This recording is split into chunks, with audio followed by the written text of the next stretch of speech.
It's December 4th, and what you need to know is we are at the 91st Annual Arkansas Farm Bureau Annual Convention, and this is the Arkansas AgCast, which starts right now.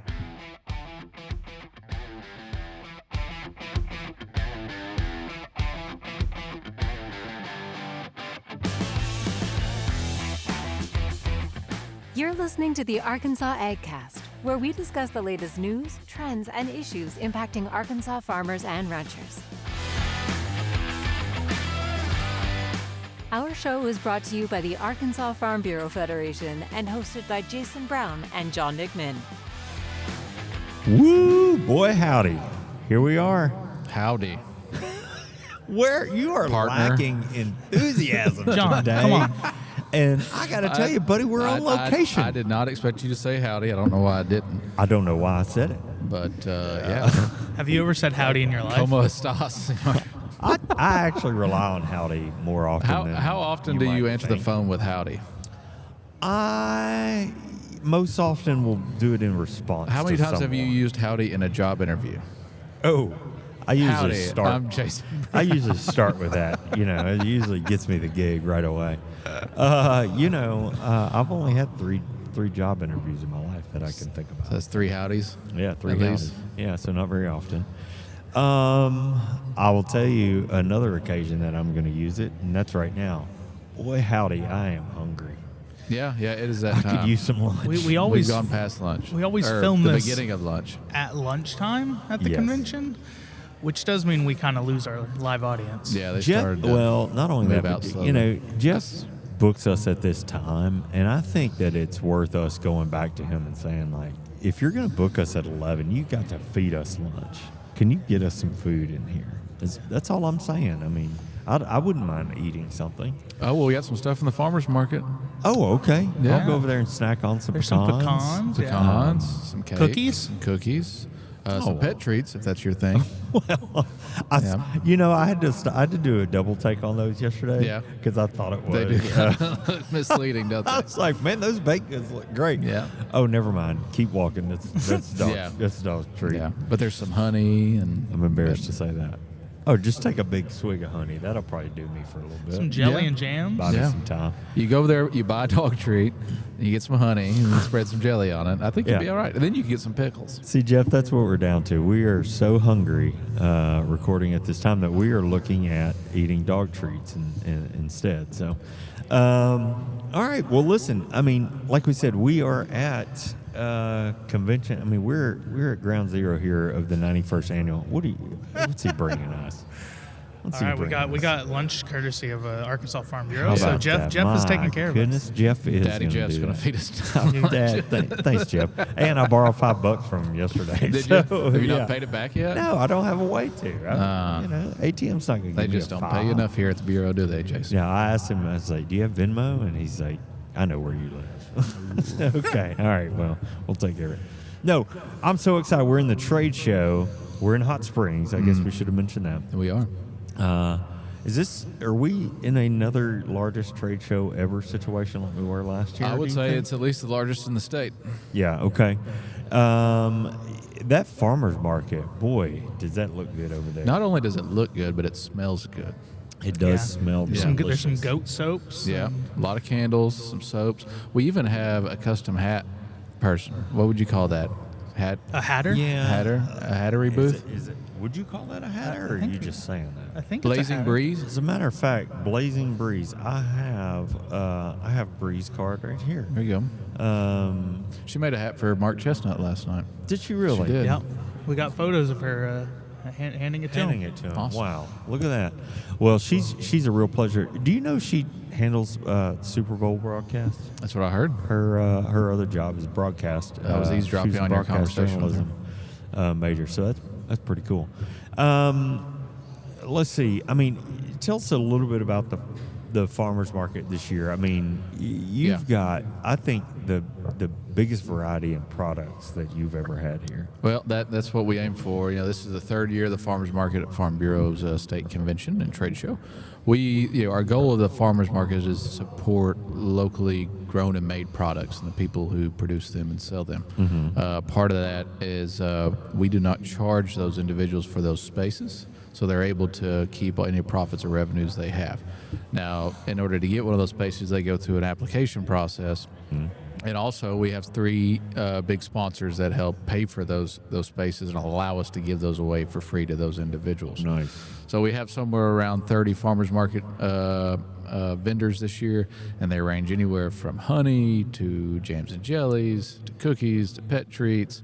Then we also have crafts, you name it, quilts, hats, dog bandanas and hats and collars. We even have, skincare products like beef tallow lotions and chapsticks, etc. And then we have some like soil amendment type stuff too. So we've got a very large variety, and I want to say also thank you to our sponsors, which are University of Arkansas Division of Agriculture, also with Amanda Perez and her program. Then we have the Center for Arkansas Farms and Food, and then lastly, the Northwest Arkansas Food System that have graciously sponsored that event this year, the farmers market that is, to help us be able to give these booths away for free. Every year, though, in the future, if you are interested or know somebody that would want to attend as a farmers market vendor, we usually open that application on Farm Bureau's website somewhere around June, and it'll stay open until about August.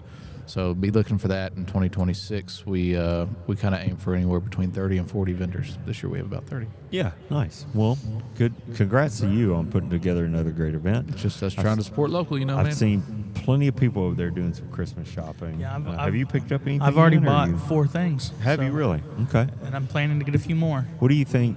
What do you think is the thing that you're most excited about? That I've purchased. Yeah.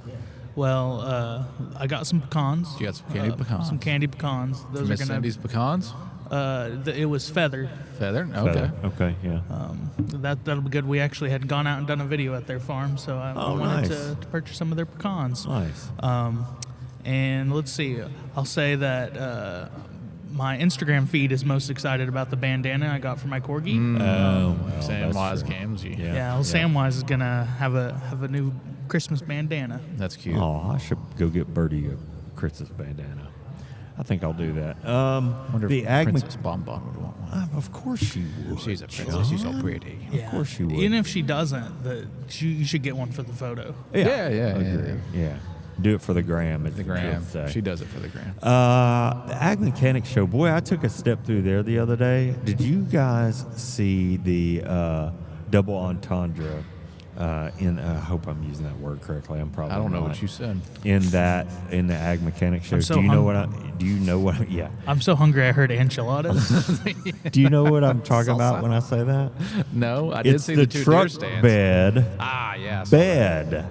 Yeah, that's pretty cool. Yeah. I'm scared thought I that would was pretty scratch cool. it or the Do you something. think the wife would go for that? No.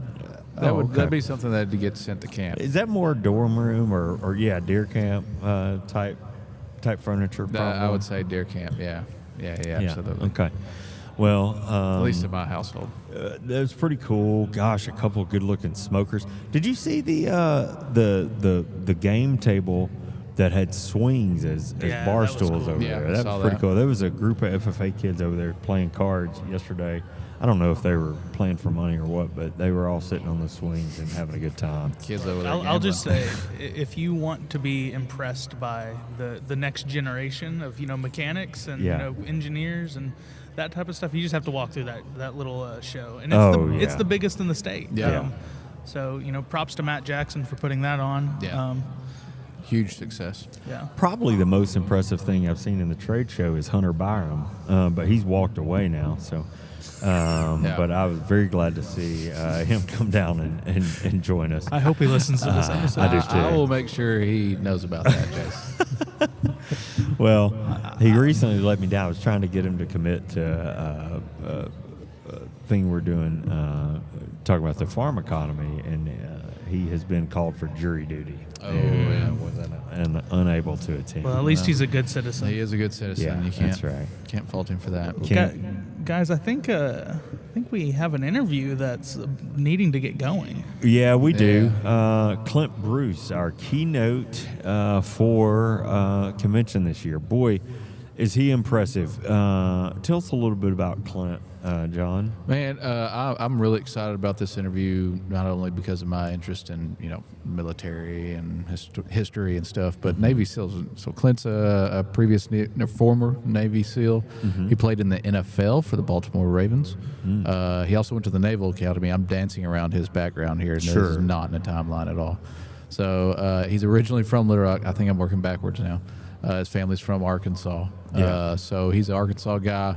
And he is a very impressive human being. Right now he's working with veterans as well as athletes who have transitioned out of that chapter of their life and trying to start a career or find a job.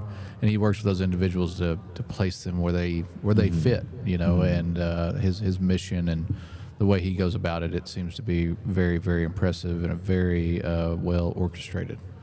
Yeah. Yet another person that's so far out of our league, we really don't have any business interviewing them. But no. But we're going to do it. They bring the show up. They do. Well, we bring it down after they leave. That's it. That's what we're going to. That's exactly how that's going to happen. But so we're gonna make way for Clint here in just a second. I wanted to give one reminder before we get out of here, and that is. Winter commodity meetings. John, do I have this date right? January 27th at the Embassy Suites in Little Rock. Is it January 27th on winter commodity meetings? Yep. Yes, John Bailey said yes. January 27th, winter commodity meetings. That's at the Embassy Suites Little Rock. If that's something that you feel like you should attend, please get in touch with John McMahon's Department of Commodity and Regulatory Affairs. Yep. They can help get you fixed up and get all the details for you to be there. Yeah, it'll be. Gentlemen. Oh, sorry. Go ahead. Yeah, I forgot what I was going to say, but go ahead. Can we order? I'd like to have fried chicken on the menu if I could request that now. You trying to order it for me because I ain't cooking it? No, but they make Nor a would we good. want you They to. make a pretty decent. Come on now, they man. make a pretty good fried chicken out there. Is Do what they? I'm saying. Yeah. A whole chicken? Yeah, I think so. No, not a whole. I just chicken, you're in my mind you're a smoking man, John. Yeah. Yeah, You get that big green egg Yeah. going, and that's You get me where- past frying deer meat. Frying's not my thing. Yeah. Well, anyway, you're gonna eat good when you come to Winter Commodity Division meetings, but you're gonna learn even more. Oh, So that's where the fried chicken comment came from. Yeah, exactly. You just got lost for a minute. I think you might have dozed off. What? All right. Well, if y'all don't have anything else for us to cover, then I think we will play little musical chairs here. Ask Clint to come up and sit down with us for a few minutes and kind of learn a little bit about what he's got going on and be inspired along the way. Absolutely. Stick around. All right, whenever we record this show at live events, we sometimes like to include an interview, take advantage of notable folks. Dare I say notable folks? Important people. Important people. You're slumming it. You're slumming it here. VIPs, folks in attendance. And I'm telling you, today we have a good one. It's my pleasure to welcome Clint Bruce to the show. Clint is a former. I guess you were formal too. Former Navy Special Warfare Officer, a decorated athlete, and seasoned entrepreneur. And we are proud to have him here on the Arkansas AgCast today. That's I'm right. excited. Thank you. I'm an Arkansas kid, so coming back here and being part of this it means a lot to me. Yeah, you're amongst people that are also from Arkansas. How Yeah, about that? I mean, right here in Hot Springs. Yeah, Imagine. Yeah, that. that's crazy. Imagine Isn't it? Serendipity. Well, Yeah. Clint, welcome to the show. Thank you. We got to talk a little bit while Jason was doing whatever he does off camera. The but important stuff. Yeah. But we're so glad to have you, of course. But let's start with some, easy questions here Sure. today. We're going to warm you up first, and then Okay. Jason's going to come in real hot. For Yeah. those of who may not be able to attend your keynote keynote address today. The fortunate ones. Yeah. The lucky ones. Yeah. So far, It's our not too listeners, late to come up with something. Yeah. Our listeners and our viewers, tell us a little bit about yourself and your background. Let's just kind of start there. Who are you, Clint? Yeah, it's very Forrest Gumpian. Yeah. Yeah, Even better. I like to tell people I'm not an expert. I'm an adventurer that tries hard things and takes notes and shares them. But like I said earlier, I'm an Arkansas kid and I love it when I'm down in Texas and someone goes like, "He's a good Texan." I'm like, "I'm not. I'm an Arkansas kid. I love the state. Love You're what not it's one of about. those people that No. say, I'm not from Texas, No, but I got here as I'm a fast as I missionary. I'm a could. missionary to Texas from Arkansas. Okay. There you go. Like Yeah. Jim Bowie. Yeah. And so grew up here, grew up in Little Rock. Yeah. And my family, why the opportunity to come here and speak and encourage what I think is perhaps one of the most important demographics in our nation, teachers, preachers, farmers, coaches. My family farms and ranches up in Atkins, up in Crow Mountain. And so the opportunity to come here and pay tribute to a demographic that I think built me and in many ways built the nation is really important. So I grew up here, Terry Tiger Elementary. Oh, yeah. Joe T. Robinson. Oh, yeah. My first breath hold was getting baptized in Lake Nixon. Oh, yeah. Yeah. The pastor lost grip on me, and I think he was trying to help me up, but he was just holding me under. Yeah. And I was like, I didn't think I was meeting Jesus today. Wait. Yeah. Were you able to swim back then? No. He was holding me under, and I was like, my mom paid him off. I know what happened here. Right? Yeah, exactly. And but yeah, then moved down to Texas when I was in middle school, and was part of a really good football program, and kind of was a late bloomer in football. But then did eventually become good at it. Played football at the Naval Academy, played in the NFL. But I'd always wanted to be a member of the special operations community, and it's one of the reasons I went to the Naval Academy is the opportunity to become a Navy SEAL via that path, and was able to do that. Was very fortunate to be able to become a member of the special operations community and the SEAL teams, and did multiple deployments. Fell in love with a girl that's at the University of Arkansas. Yeah. My sister was at the University of Arkansas when I was playing at Navy. So I flew to the University of Arkansas to see my sister because I wanted to meet her sorority sisters because I just wanted to make sure they're good people because I care. Sure. I'm big brother. So I got to make sure all her friends are nice. Yeah, nice. And met my bride and I was done. And so, got married right after the Naval Academy and did multiple deployments in the SEAL teams and came back home and just starting companies. My favorite thing in the world to do is to help veterans and athletes transition more effectively from the ball field and the battlefield that I did into this map I call the boardroom in support of the map that I think is the most important, which is the breakfast table. Okay. And, so yeah, that's what I get to do, and I get to kind of share scars I've gained along the way, which are, remember I was going through SEAL training and the instructors are like, if you're going to be done, be tough. I'm like, I'm your guy. Yeah. I'm your man. I can do that. Yeah. So there can't be a whole lot of people from Arkansas that have been SEALs. You're one of We the have few. we have some great ones. I mean, obviously the legendary Adam Brown, son Yeah. of Hot Springs right here. He was incredible. He was epic. I get to stay in touch with Savannah's daughter and Kelly and Nathan. Really, really proud of them. Josh Sherry, I don't know where he is. I think he's back in law enforcement here. And Naval Academy. Arkansas has an amazing pedigree. Yeah. In the military, special operations community in particular. Audie Murphy. I mean, Arkansas is a very storied state when it comes to contributing to national security. Is there I'm not going to ask this the right way, but I'm going to ask That's it not going to my stop way. you, though, is it? No, it's Don't not. let it stop you. No, it never has before. Is there a club?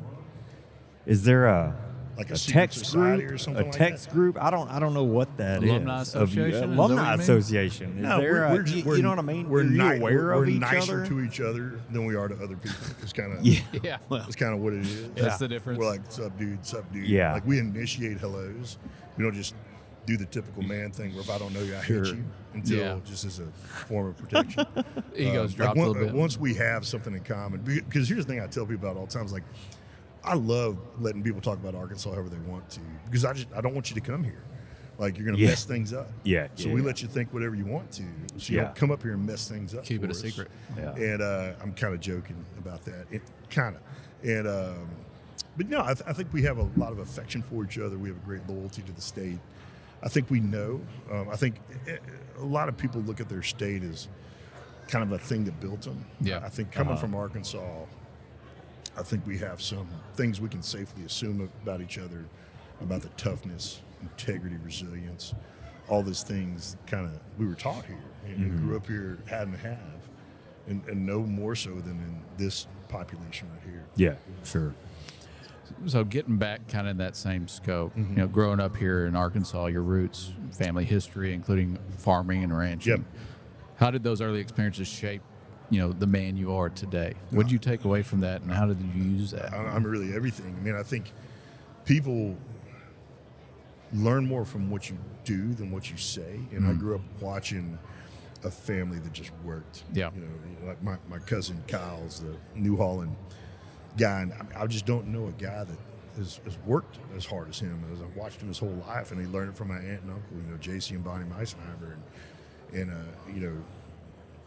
Sam Crow, and just all these people I grew up around. Sam Cole, I grew up around up there. Just you always learn from what you watch people do, and I grew up around a population that was just doing more than they said.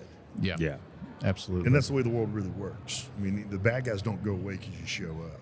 Yeah. The bad guys go away because they know what you're going to do.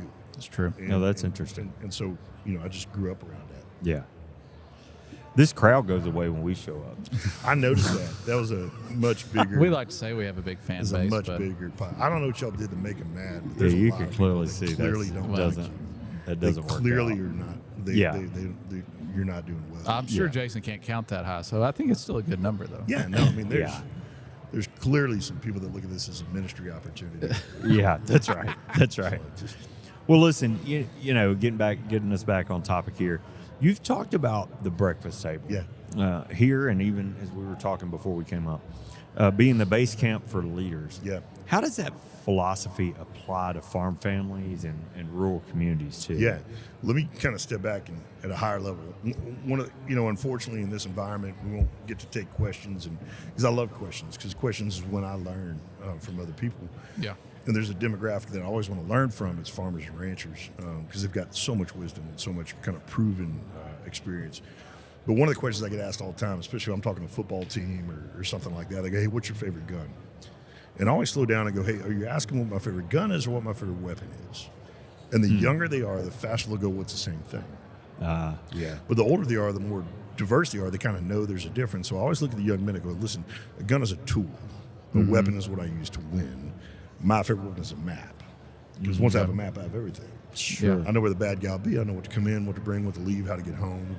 And if I have a map, the worst I'll ever be is wrong, but I won't be lost." Yeah. And wrong and lost are different animals, right?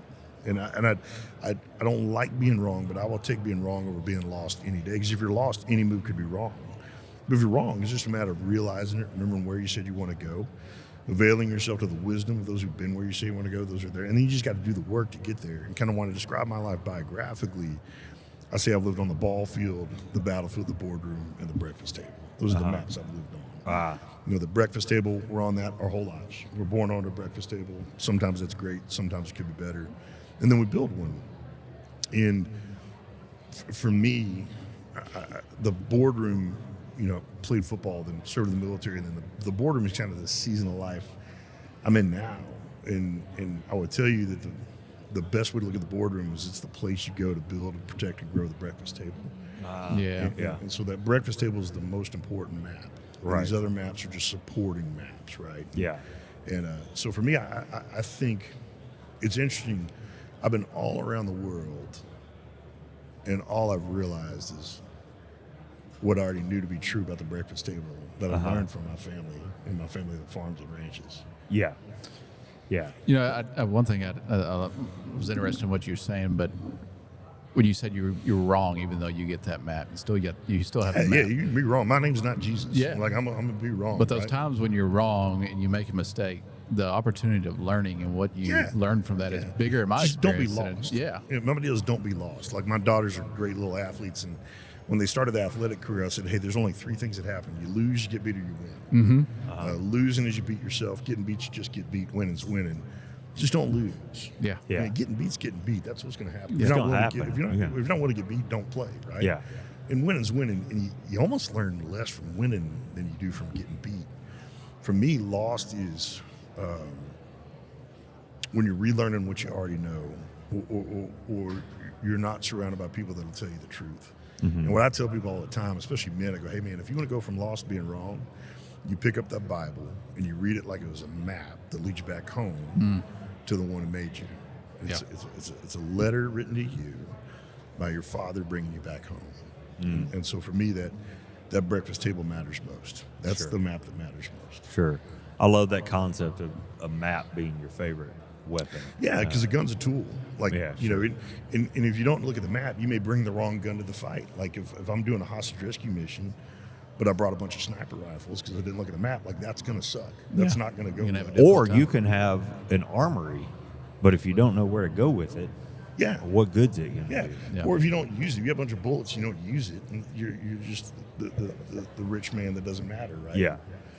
I'm gonna stray for a minute because, frankly, we're gonna just take advantage of you being here and talking Sure. about some of this stuff. So, Navy SEAL is a lot of what we're talking about. You're talking about hostage extraction. You know, some of these things that we maybe see in film or read about in books, but maybe don't have the opportunity to experience on our Well, own. I'd hope not. And well, that's true. John's got this great If- story about a if you- refrigerator if you and do- fireworks. If you so, do, we got to talk about some Yeah. decision making. yeah, John will tell you Those the were story decisions about that were made. Yeah. Nobody's this saying they were refrigerator good. and some tanninite and anyway. Yeah. If you're in the Arkansas Farm Bureau, but you're consistently dealing with hostage situations, we got to have some conversations. That's fair. We need to get you back in the Bible. I man. bet there's a member out there that's had to deal with it before.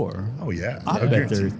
if there is, come talk to us. We don't have to do it on the And microphone. tell your livestock, story. like you've all been taken hostage by. Oh. I mean, I've been taken hostage by pigs and bulls and 100%. not I've got that one. I've got 2 cracked ribs to prove it. Oh, yeah. Yeah. My dirty farm job Video. Pig don't care.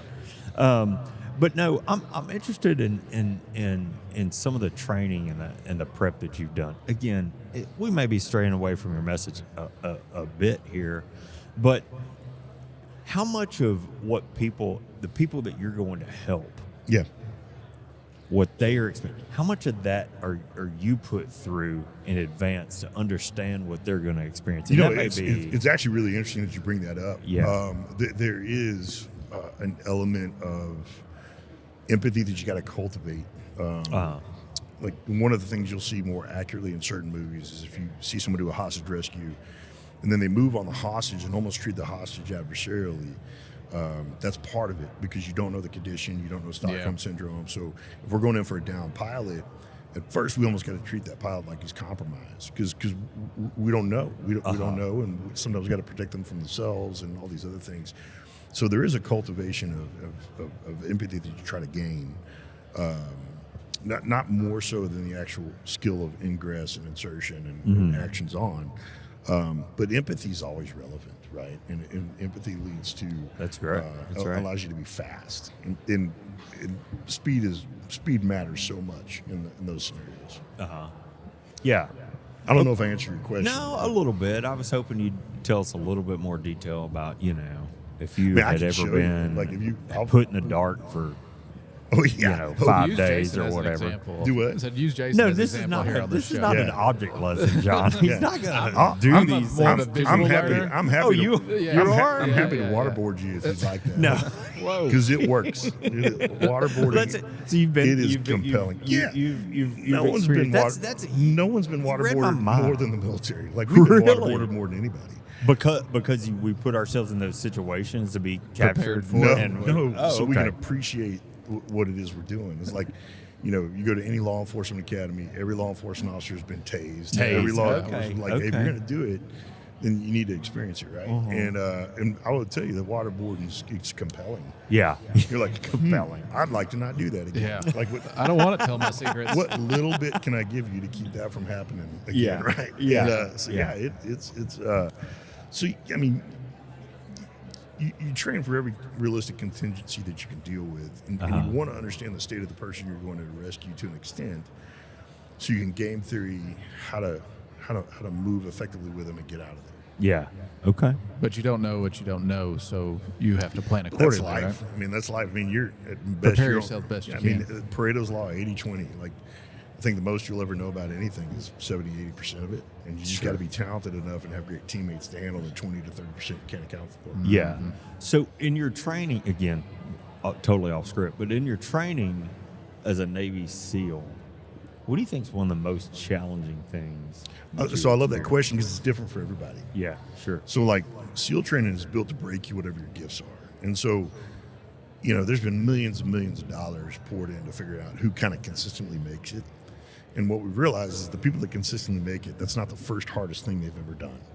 Oh, And interesting. so they have to have endured some type of extraordinary adversity before then. But other than that, you can't really type it. So, like, for me, this is on film. This won't shock anybody. I'm not a runner. I don't like running. Oh, okay. Yeah. It's not a gift of mine. I think marathons are dumb because if you understand the history of marathon, the Battle of Marathon, the Greeks won. Philippides ran 26 miles. He told the king he won, then he died. And I just don't think I don't think we need to model that kind of behavior. That's not a prize. It's you really want. actually irresponsible. Yeah. But the guys that are great at running struggle with the logs. You know, and we get these logs that we throw over our heads, and we do all the obstacle course. And so it doesn't matter what you're good at. It's going to find what you're not good at. It's going to break you. Because we're not looking for unbreakable men. We're looking for those who can get up once they've been broken. Once they've been broken. So the training's hard for everybody. Like, no one escapes that. Yeah, every once in a while you have these genetic anomalies that the hard things are easier for them than others because they just have all these gifts, but it's still hard. Yeah. And a lot of times the super gifted guys, they don't make it because that's the first hardest thing they've ever done, right? You would think a gifted swimmer would do well in the SEALs to some extent, right? When they're swimming. Yeah, when they're swimming. Yeah. But everything else. But A you lot put of that people log don't over make you. You put that log over you. So there's some physiology. There's like a lot It's of really... like the School for Animals. Have you ever heard this children's book? What if you tested a squirrel on its ability to swim? Wouldn't be. It'd fail every yeah, time. It wouldn't do well. Not every time. I mean, there's going to be some squirrels. Sure, but In the, hey, we're speaking. but a lot of them broad wouldn't be great. But, Anyway, I assume that's Yeah. kind of what you're saying. So the interesting thing with great swimmers, a lot of great swimmers, in order to become that great, you got to be in the pool a lot. In order to be in the pool a lot, you don't necessarily have a lot of bone density because you're in the water all the time, and then you get shin splints, even though you're a world-class swimmer, because you haven't done loaded impact stuff most of Yeah, your we're life, about to right? talk about that too, by the way. Yeah. Swimming, Olympic No, swimming. Yeah. loaded. Oh, okay. Loaded work. Got it. John and I, for a while, me almost 2 years, John probably a year, Yeah, a little less. been into rucking. Do you put weight in it, or do you just put the? No, yeah, we put Okay, weight in no, it. that's wait. I carry How much weight? I carry 30 on a daily basis. 2 That's miles. good. Yeah, 2 miles with 30. That's great. John, you're up to. I'm at 40 pounds at 3.5 miles. That's good. Yeah, but we do every day. It's the best thing. It is the best. It's look, hands down, you'll hear me and John both Yeah. evangelize over this. It is the best form of exercise. It's awesome. Dude, I don't weight lift anymore. No. I don't run anymore. I literally just put a weighted backpack on Yeah. my back and take off. Yeah, that's and my- I've been doing that exclusively for almost 2 years. You Yeah. should, you should go back and see some shows from about a year ago and look at the physical difference in the two of us. Okay. Uh-huh. It's I'm not saying it's night and day, but it's very noticeable. Yeah, I pull this 150-pound tire around my neighborhood over and over again. Ugh. Do you really? Yeah, I put on yeah. a weight vest and I just pull this tire. And a lot of it's just I'm just trying to scare the boys in the neighborhood. All the boys are like, "Oh, is your dad the tire guy?" And the other thing is it's just the best thing in the world. You put some weight on, you pull a tire, and you just put your head down and you go. That's it, man. That's it. Well, I'll get us back on track a little bit. More people are leaving. Now that we've It's getting close to lunch. they figured out We can that tell John and ourselves I that. We can tell ourselves that. they figured out that It's 'cause John of and I are lunch. never going to make it into the Navy SEAls, and so they're like, Well, there's an Yeah, age waiver. I don't ever Yeah. like to There's an say age never. limit. Yeah, So well. y'all are beyond the age. yeah, that's No. for sure. Unless you're just aging really poorly and No, you're just a hard 30. no, If it's you're a no hard secret 30. that I'm about 6-7 years older than John, but we are up there. Yeah, I was going to remind you, but You're you beat me beyond to the it. age Yeah, limit. we're up there. Sufficient to say you're beyond the age Yeah. limit. Well, listen, life has not always been football and SEALs and all of that for you. You later founded some businesses that support athletes, veterans, other leaders. I'm curious, what are some of the leadership lessons? And we probably covered some of them, Yeah. but I just want to ask this. What are some of the leadership lessons that would be relevant Yeah, I mean, for that's, today's farm? that's my favorite thing in the world is to bring what I learned on the ball field and the battlefield to the boardroom to help us be at the breakfast table who we said we'd be when we said I do, or who we want to be when that season life hits me. And what I'll tell you, I can't remember if I already said this or if I said this in the conversation before then. One of the questions I get asked all the time is, hey, what I learned going through SEAL training, and my answer is, I learned who was telling me the truth my whole life. And the most truth-telling demographics in society are teachers, preachers, coaches, farmers. And most of life is about remembering what you already knew that's proven and true.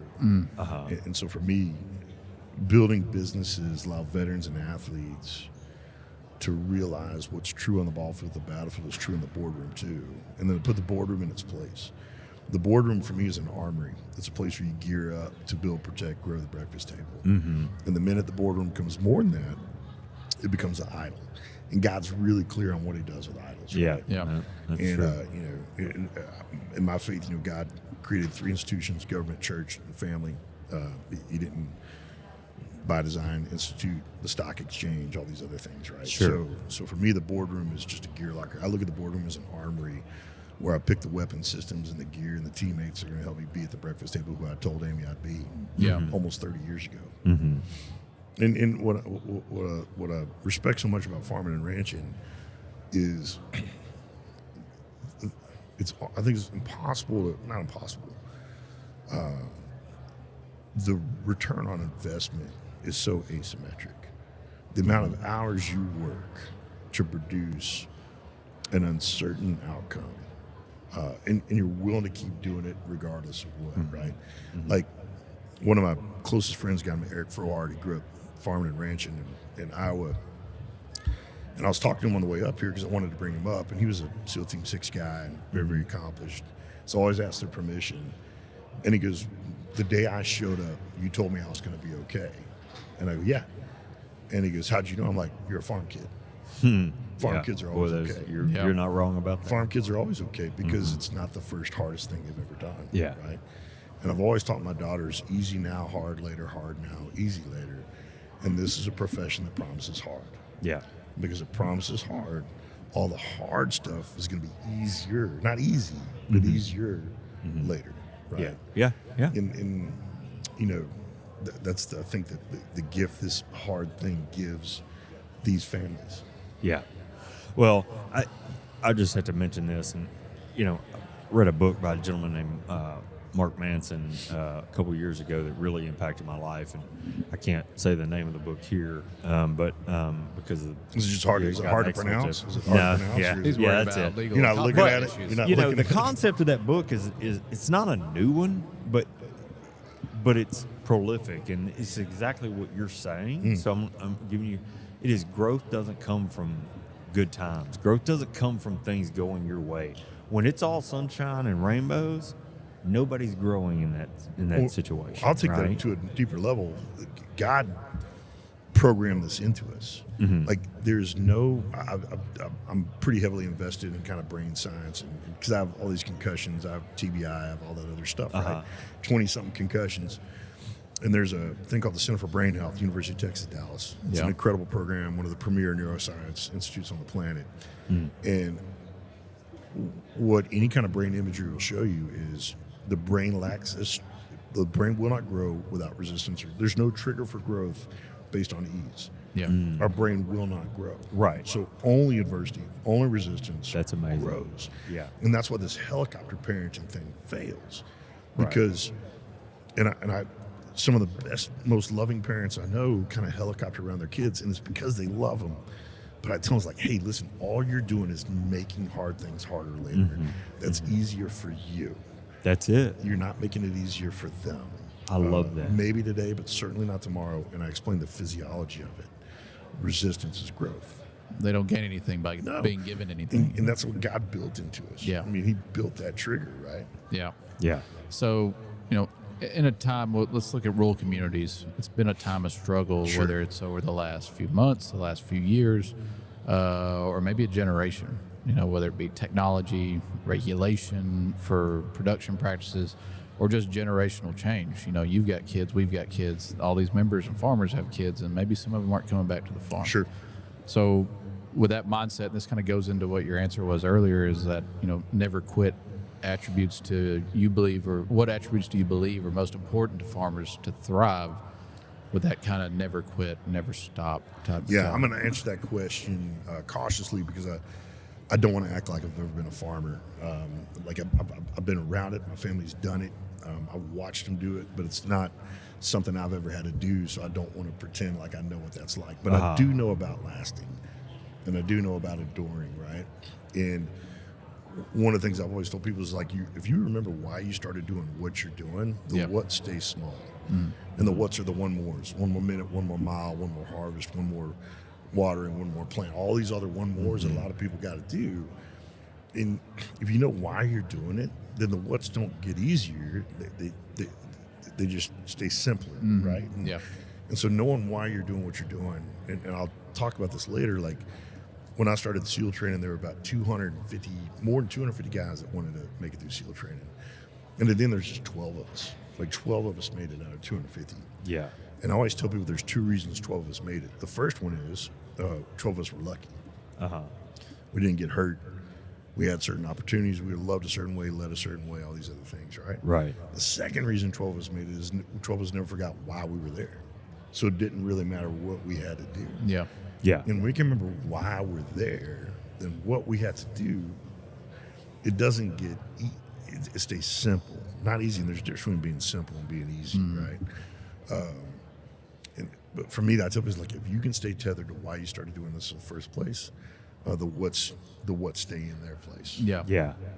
So, before we get into some of our last question, which is usually our fun question, is there anything we haven't covered here or anything you want to leave with our listeners, that they can take back home? No, maybe introducing their families or on the workplace, or maybe like, what you said earlier about things being, they're either going to be hard or easy, or easy or hard, whichever one comes easy first. Now, hard later, hard now. And you and I talked about, when I got out of school, when I was in school, that was the easy part. Yeah. I found out what hard was after that. That's such a great concept. Yeah. Easy now and hard later, or hard now and easy later. Not something like you're gonna eat it for 4 to 5 years, regardless of what you do. And when you front load hard, because you can't escape it. That's right. I have this phrase I say, run at the dogs. And anybody who knows me knows what it is. And I'll tell you what the story is real quick. Back when I was growing up, if you loved a girl, you toilet papered her house. That's how she knew. Oh, That's how she knew you loved her, right? So So I remember moved away from and I remember this is one of my first special operations missions. We broke out of my house like 2 a.m. It was probably like 10, but it felt like 2. Yeah. And me and Derek and Ryan, my friends at the time, we went to go toilet paper Molly's house because I loved her. And that's how you told her. Yeah. And I remember we were toilet papering this house, and all of a sudden I hear these dogs. And I turned to look at the hill, and the 2 of the biggest dogs I've ever seen in my entire life are coming down the hill at us. And they had wings. They were breathing fire. They're not friendly. Yeah. These are demon hell dogs. And I knew Ryan was fast. Like, I'd known he was fast. I did not know how fast Derek was. That's when I realized how fast Derek was. Yeah. And there's a point in time where chubby little Clint's running for his life from these dogs. And I just kind of have this moment, like, I'm not going to make it. Like, I'd like, and I What did they say? You don't have to be the fastest. I just got to be faster than you. I was the slower friend. You gotta outrun that bear. And I just remember going, like, all I can do is run at the dogs. It's the only option I have. There's nothing to climb, nothing to get. So I just turned, and I started running right at those dogs. And those dogs, I could see them in my mind's eye. They're like, row, row, row, row. And they kind of look at each other. That's funny. And they ran off. And from that moment on, for me, that's always been a metaphor for run at the hard stuff, because you can't get away from it. No. And sometimes the hard stuff flinches. Like the best case scenario is you run at the hard stuff and it flinches, and it's not as hard as you thought it was. The worst case scenario is you get to pick when you fight. Like, you get to pick when you and the hard stuff fight. Yeah. And if I got to fight, picking when it starts, I'll it's like that great line in Tombstone, get fighting, and fighting's commenced, get fighting and move on. So for me, it's like, when in doubt, do the harder thing. Yeah. That's why it was so easy for me to leave the NFL. It was easy for me to leave the NFL because staying in the NFL was easier. And whatever I learned about myself was going to be more what football had already taught me.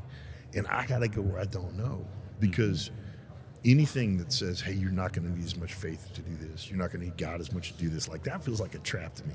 That doesn't feel like something God would tell me, like, hey, you're not going to need me as much for this thing. And it's like something a snake would tell me, but not. So I just got to go where I don't know, because that's where I'm going to need God more, and I'm going to learn more about myself. And so when in doubt, just do the harder thing. And that's a decision these farm families make over and over again. Like, hey, when in doubt, what's the most virtuous and moral and right hardest thing? And let's just do that. Yeah. I got you, man. And I think when people look back, when some of my daughters are sometimes like, hey, think back to the last time you thought you were going to make it. And did you make it? Well, the answer is yeah, you're still here talking about it. And it wasn't as bad as you thought it was. Sometimes it is, sometimes it isn't, but you're still here. Yeah. Right. And that's the thing that farm kids know. Farm kids know how to last. Farm kids know how to make it. And that's why I told Eric Frohart, hey, you're going to be good. Why am I going to be good? Because you're a farm kid. Farm Right. kids are always good. That's awesome. And he had this legendary career in the SEAL teams, a SEAL Team 6 guy, if that unit existed. And I'm proud of him. And I knew so much about him the day he showed up because he was a farm kid. Yeah. Yeah. That's awesome.